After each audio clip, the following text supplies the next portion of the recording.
here at the PhD Speed Gaming event in Dallas, Texas. We're here with Steve from Bezier Games, and he's got a new cool game to show us, Werewords. Why don't you tell us about it? All right.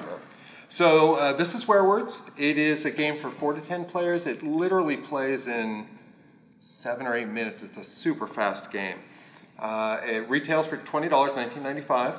It is Werewolf meets 20 questions with a couple of other interesting twists. So the story of the game is the mayor of the town has discovered a magic word that will banish all werewolves from the village forever, saving the village. But in discovering this word, the mayor has been struck mute.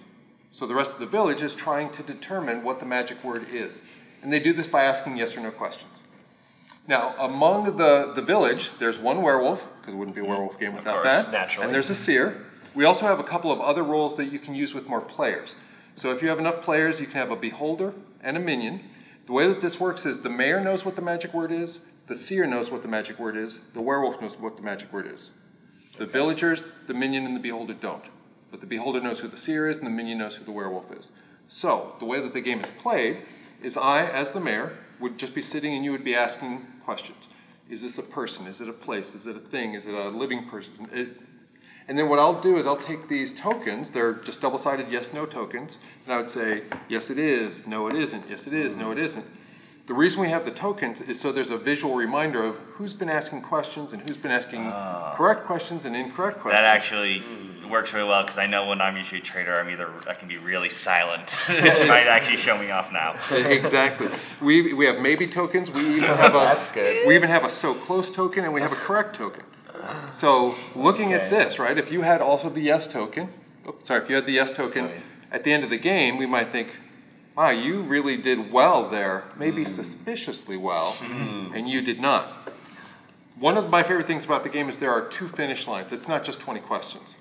So the way that it works is, if the village is able to guess the magic word within 4 minutes, and there's a free Android and iOS app that walks you through the whole thing, just like our One Night series. Right, great.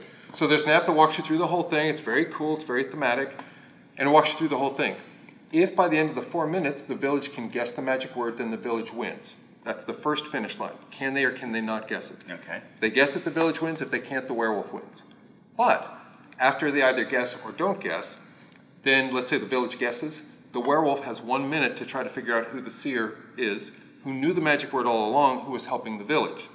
So let's say you're the werewolf, you look over there and you're like, that is a suspicious amount of correct answers. Yeah. And if you do guess, then you can snatch victory from defeat. Okay. And the opposite is also true. If the village doesn't guess the magic word, then the village collectively has 1 minute to try to figure out who the werewolf was, who was hindering the whole process. And it adds for some great social interaction. It's not just deduction. Because let's say I'm the werewolf, I can be asking very helpful, very pertinent questions, maybe that have already been asked before, just to eat up time. Or maybe somebody else asks a question, I can say, wait a minute, I thought you already asked that. So I'm acting like I'm really trying to help, but all I'm doing is I'm just burning the clock. Right. But I can't be too obvious about it. And I really do like that both sides, I think, have the second finishing chance, because I know there's some games where only bad has that. So the werewolf, I guess, would be in this situation, in which it'd be the other side's like, we better really hide, but this way both of them have to hide. Absolutely. So I do like that a lot. They both have to hide. And another interesting twist is the way the game is set up. You'll lay all the cards down, you'll divide them up. Whoever is the mayor will reveal that I'm the mayor, but there will always be one extra tile face down, and that's the mayor's tile. So not only am I the mayor, but I also have a hidden role. Maybe a villager, maybe the seer, maybe the werewolf. So the mayor could be the werewolf. And the mayor's allowed to lie. But if I lie too obviously, then you guys will figure out that I was the werewolf after all. Lots of layers. There are lots of layers.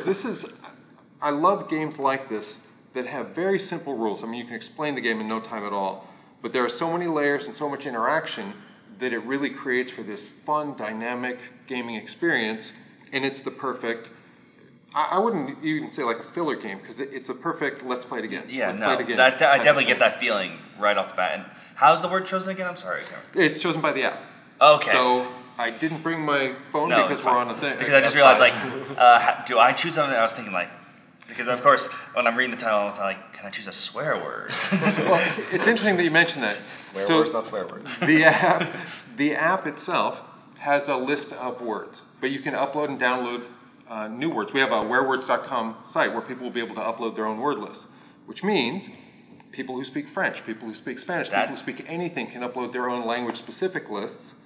And we're not going to do a not safe for work list.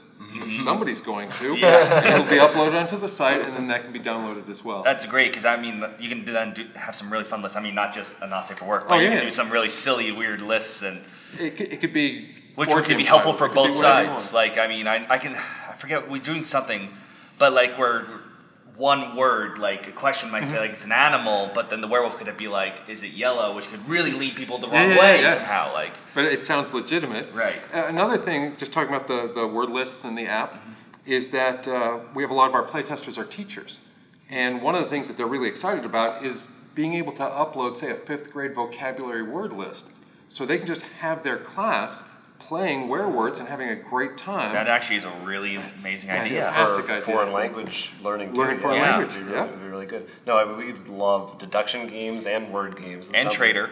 Yeah, it's like a great checking all the boxes. Combination of all that stuff. Even 20 questions sometimes we play when we're bored, just by itself. So this is an Origins release. It'll be out in June. Okay, cool. And we've got a couple of other games, a little heavier, coming out for the rest of the year. If you guys want to hear about absolutely. Please alrighty. Bring them out, because we're always happy to check out what you guys got coming. So the next thing after Werewords is going to be Whistle Stop. It's a Scott Caputo game. It's a medium weight Euro. It is a pick up and deliver.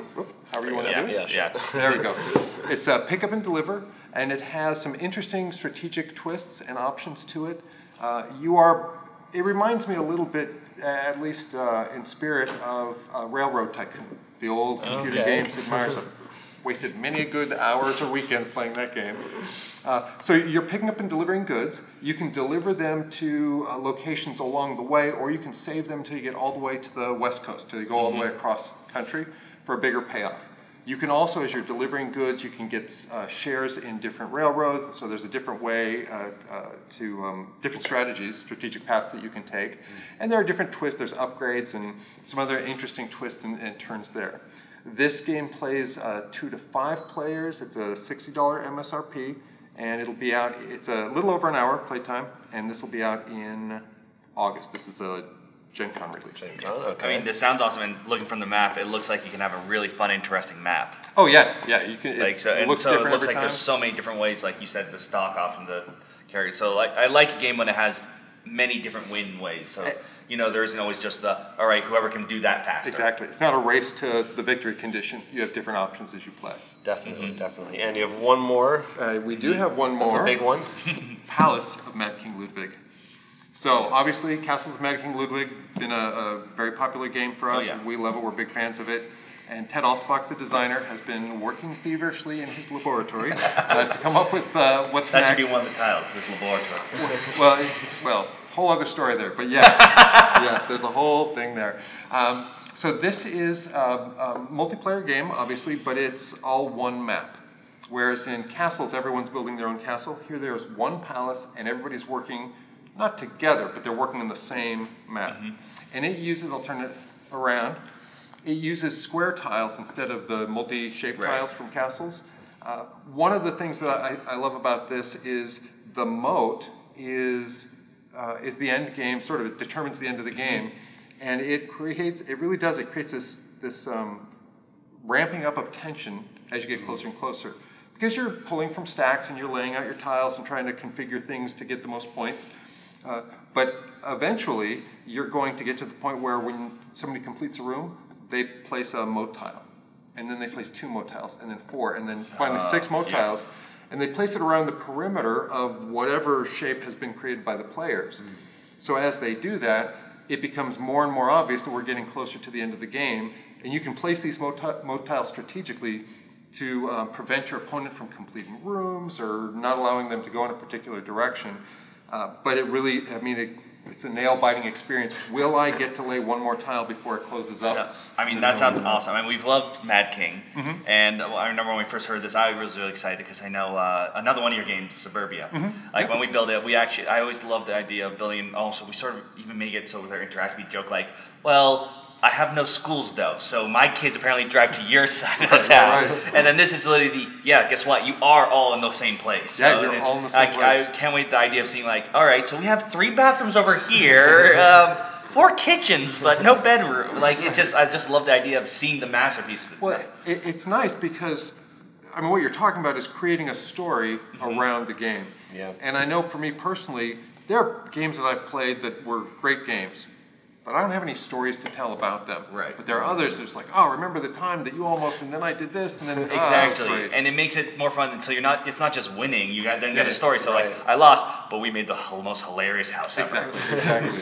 Yes. Yeah, absolutely. And this and Whistle Stop are both $60 MSRPs. Whistle Stop is Gen Con. Palace of Mad King Ludwig is Essence. So it'll be an October release.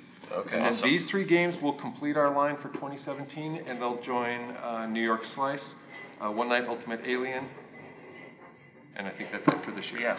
It's a good lineup. Yeah, it's a good lineup this year. I'm very pleased to be going around and showing this to folks. Yeah, I mean, like I said, we saw this again site. This looks amazing. I'm really excited to see that.